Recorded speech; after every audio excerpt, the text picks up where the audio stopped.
মাধ্যমিক পরীক্ষা কমপ্লিট করলে, তাই তো? এখন প্রশ্ন হচ্ছে, স্যার আমি কী নিয়ে পড়াশোনা করবো, আমি কোন স্কিমে যাব?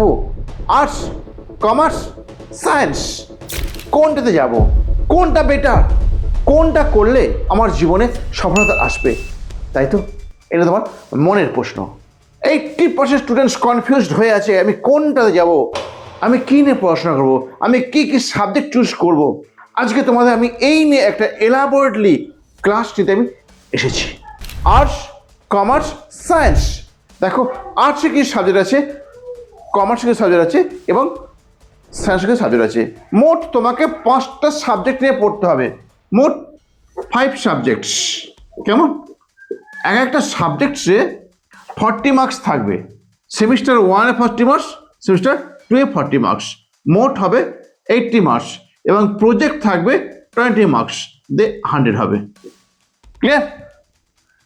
এবারে এটা ক্লাস 11-এ এরকম হবে, ক্লাস 12-এ ওই ঠিক ওই রকমই হবে। 40 মার্কস সেমিস্টার 3-তে আর 40 মার্কস সেমিস্টার 4-এতে। দুটো সেমিস্টার মিলে লিখিত পরীক্ষা মোট হবে। আমি যদি এটা আর্টসের কথা বলছি, লিখিত পরীক্ষা হবে 80 মার্কসের এবং 20 মার্কস প্রজেক্ট, দিয়ে হবে 100 মার্কস।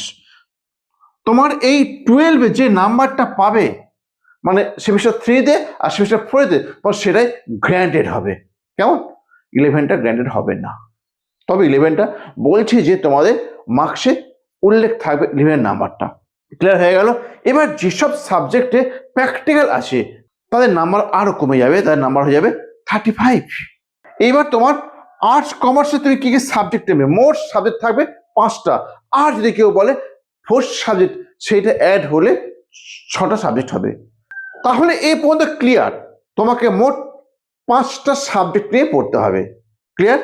এই 5টার মধ্যে ইংরাজি বাংলা কমন, ইংরাজি বাংলা তোমাকে নিতেই হবে। আর তোমার থাকবে এই সাবজেক্ট কটার মধ্যে যে কোনো 3টে সাবজেক্ট। কেমন? দেখো, তোমার মনে এটুকু তুমি ভালো করে জেনে নাও, স্যার এটা আর্টসের সাবজেক্ট, এটা কমার্সের সাবজেক্ট, এটা সায়েন্স সাবজেক্ট। এমন কোনো সাবজেক্ট নেই যেটা এটা আর্টসেরই, এটা কমার্সেরই, এটা সায়েন্সের। যেসব সাবজেক্টগুলোর পরীক্ষা একই ডেটে পড়ে, তোমার সেগুলো নিয়ে যাবে না। ক্লিয়ার? যেমন ধরো, এই দেখো 17 তারিখের পরীক্ষা, 17/2 একটা পরীক্ষা হয়েছে, physics, nutrition, accountancy and education, এই 4টে সাবজেক্ট মধ্যে তোমাকে এক নিতে হবে, কারণ এই 4টে সাবজেক্টের পরীক্ষা তোমার একটা দিনেই পড়বে। ফিজিক্স সায়েন্সের সাবজেক্ট, নিউট্রিশন, এডুকেশন এই দুটি আর্টসে নিয়ে হয়, আর অ্যাকাউন্টেন্সি কমার্সের সাবজেক্ট। এই 4টে পরীক্ষা এক ডেটে আসবে, ওই জন্য তুমি 4টের মধ্যে তোমাকে একটা দিতে হবে। ক্লিয়ার? এবার বিভিন্ন স্কুল তো সাবজেক্ট দেয় না, কারণটা কি? তাদের হয়তো ইনফ্রাস্ট্রাকচার ঠিক নেই, শিক্ষক নেই, কি ক্লাসরুম নেই, কি প্র্যাকটিক্যাল উপকরণ নেই, ওই জন্য তোমাকে সাবজেক্টটা দেন না। তবে আমি বলি কি, তুমি হয় কমার্স নাও, নয় আর্টস নাও, নতুবা সায়েন্স নাও। 3টের মধ্যে যে সাবজেক্টগুলো অতীব সচল তুমি সেগুলো নাও। যদি তুমি আর্টস নাও, তুমি অবশ্যই ফিলোসফি নেবে। যদি কমার্স নাও, তোমাকে তো অ্যাকাউন্টেন্সি পড়তেই হবে। ক্লিয়ার হয়ে গেল? তা চলো আমি এবার ডিটেলসে যাই। দেখো, ইংলিশ অ্যান্ড বেঙ্গলি কমন, এটা তোমার নিতেই হচ্ছে।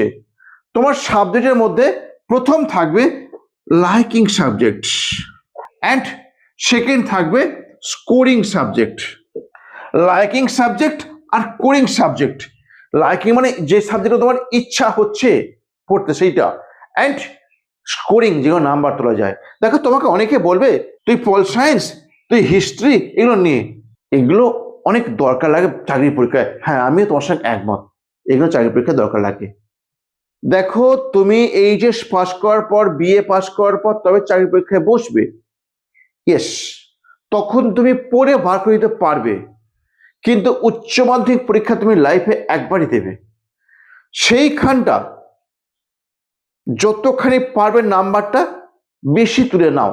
এখানে তো একটা নাম্বার থাকে যেটাকে বলা হয় একাডেমিক মার্কস, সেখানে একটা মার্কস থাকে, সেইখানে বেশি পেলে তুমি অনেকটা এগিয়ে যাবে। চাকরির পরীক্ষায় 2 নম্বর কি 3 নম্বরে তফাৎই সবাই পেয়ে যায়, তখন তুমি এই নাম্বারটা একাডেমিকের নাম্বারটা কিছুতেই বাড়াতে পারবে না।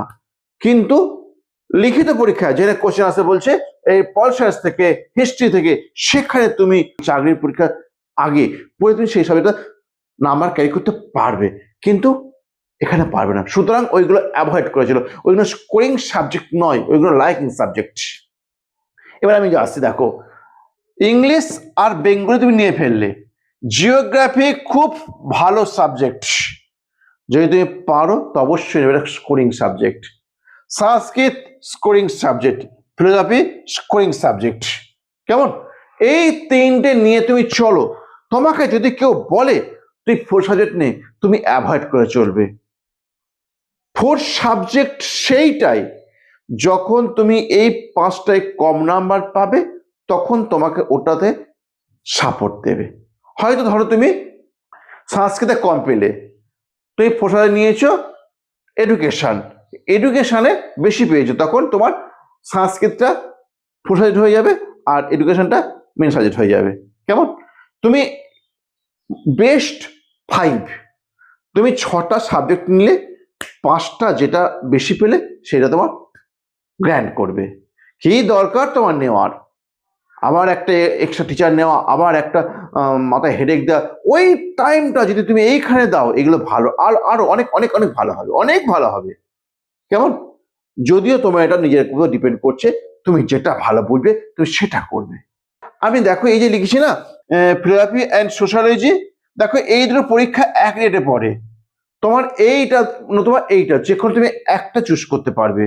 দেখো হিস্ট্রি আছে, সাইকোলজি আছে, যে কোনো একটা তুমি চুজ করতে পারবে।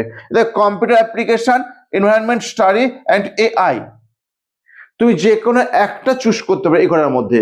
কেমন? আমি বলি কি, ছাত্ররা এআইটার দিকে ঝোঁকো। আমাদের ভবিষ্যৎ যা আসছে, এআই উপর ডিপেন্ডেন্ট মানুষ খুব বেশি হয়ে পড়বে। এআইটা একটু ভালো করে দেখো, এআইটা নেওয়ার চেষ্টা করো।